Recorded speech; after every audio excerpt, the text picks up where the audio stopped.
یہ وہ لوگ تھے جو مسلمانوں کو تنگ کرتے تھے اور انہی کی تکالیف سے تنگ آ کر مسلمان مکہ مکرمہ چھوڑنے پر مجبور ہو گئے تھے۔ پیارے نبی صلی اللہ علیہ وآلہ وصحبہ وسلم نے صحابہ کرام رضی اللہ تعالیٰ عنہم کو تاکید فرمائی کہ قیدیوں کا خیال رکھا جائے۔ صحابہ کرام رضی اللہ تعالیٰ عنہم خود بھوکے رہتے مگر قیدیوں کو اچھا کھانا کھلاتے۔ ان قیدیوں کو رسیوں سے باندھا گیا تھا۔ جب آپ صلی اللہ علیہ وآلہ وصحبہ وسلم نے دیکھا تو حکم دیا کہ ان کی رسیاں ڈھیلی کر دو تاکہ انہیں تکلیف نہ ہو۔ تو آپ دیکھیں کہ ہمارے نبی اکرم صلی اللہ علیہ وآلہ وصحبہ وسلم کی حیات پاک سے بھی ہمیں کیسی مثالیں ملتی ہیں کہ وہ قیدی جو مسلمانوں کے اسلام کے دشمن تھے ان کے ساتھ بھی اس قدر رحم دلی اور نرمی کا رویہ رکھا گیا۔ سبق آپ کو اچھے سے سمجھ آ رہا ہوگا کیونکہ یہ ہماری روزمرہ زندگی سے اسی سبق کو آپ نے اسلامیات میں بھی پڑھ لیا، اس طرح کے واقعات کو پڑھا اور اس کو ضرورت یہ ہے کہ ہم اس پہ عمل بھی کریں۔ آپ جلدی سے ایک سرگرمی کریں۔ آپ نے آج تصاویر کو دیکھتے ہوئے چند سوالوں کے جواب دینے، میں نے آپ کے لیے 2 تصاویر کا یہاں پر انتخاب کیا ہے جو رحم دلی سے متعلق ہیں۔ آپ کو یقیناً تصاویر سے اندازہ ہو رہا ہوگا کہ یہ دونوں تصاویر کسی نہ کسی طرح سے رحم دلی اور نرمی کا موضوع لیے ہوئے ہیں یا اس پہ مبنی ہیں۔ آپ نے کیا کرنا ہے کہ ویڈیو کو یہیں پہ روکنا ہے اور ان تصاویر کو کم از کم 3 جملوں میں بیان کرنا ہے جس میں ان تصاویر میں پوشیدہ رحم دلی کا جو عنصر ہے وہ واضح ہو۔ جی تو انفرادی سرگرمی ہو گئی آپ کی، مشق کر لیتے ہیں۔ مشق کا سوال نمبر 1 جس میں ہر طالب علم نے زبانی جواب دینا ہے، تو آپ کی معلمہ اس کو آپ کو زبانی اس کی مشق کروائیں گی۔ سوال نمبر 2، سبق کو مد نظر رکھتے ہوئے درست جواب کا انتخاب کریں اور متعلقہ دائرے کو نیلے قلم سے بھریں۔ اس میں آپ کے ابتدائی 3 جزوات شامل ہیں کیونکہ یہی ہمارے آج کے متن سے متعلق تھے۔ سوال نمبر 3، سبق کے تناظر میں درج ذیل سوالات کے مختصر جوابات لکھیے۔ اللہ تعالیٰ نے رحم و کرم کا نمونہ بنا کر کسی دنیا میں بھیجا، اور سبق میں موجود حدیث مبارکہ اور اس کا ترجمہ خوش خط تحریر کرے۔ اللہ تعالیٰ کے کون سے اسماء رحم کی صفت کو ظاہر کرتے ہیں؟ صحابہ کرام رضی اللہ تعالیٰ عنہم نے قیدیوں سے کیسا سلوک کیا؟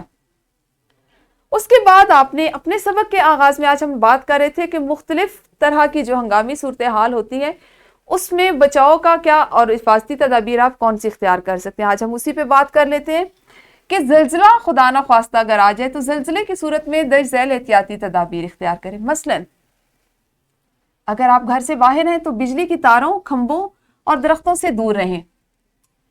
گھروں اور عمارتوں سے دور کھلے علاقوں کی جانب چلے جائیں۔ اگر آپ گھر کے اندر موجود ہیں تو شیشے کی کھڑکیوں، دروازوں سے دور رہیں۔ کسی ایسی جگہ پر مت کھڑے ہوں جہاں آپ پر کسی چیز کے گرنے کا اندیشہ ہو۔ اگر آپ اسکول، کالج یا کسی آفس میں موجود ہیں تو مقامی انتظامیہ کی ہدایات پر عمل کریں۔ تو یہ وہ باتیں ہیں کہ جب زلزلہ آنے کی صورت میں جو آپ کو پتہ ہونی چاہیے۔ آپ جس جگہ پر ہیں سب سے پہلی اور بنیادی چیز کہ آپ اسی جگہ پر بیٹھ جائیں۔ بھاگنے کی ضرورت نہیں ہے کیونکہ بھاگنے کی صورت میں جب آپ حواس باختہ ہو کر بھاگتے ہیں تو گر کر چوٹ لگنے کا مزید اندیشہ ہوتا ہے، خطرہ ہوتا ہے، ٹھیک ہے۔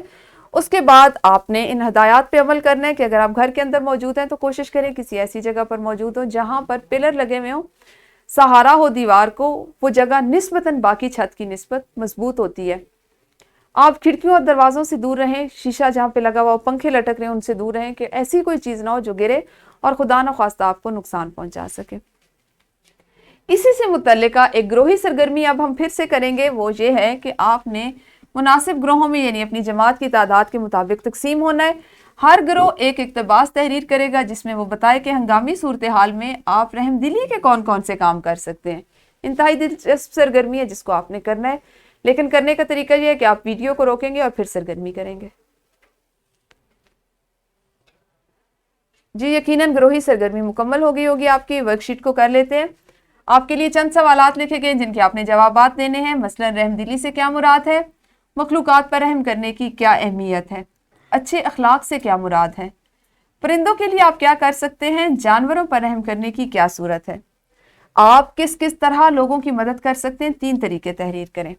یہ تھا ہمارا آج کا سبق جس میں آپ نے متن کو پڑھا، اس سے متعلقہ سوالات کے جوابات دیے، سرگرمیاں کی۔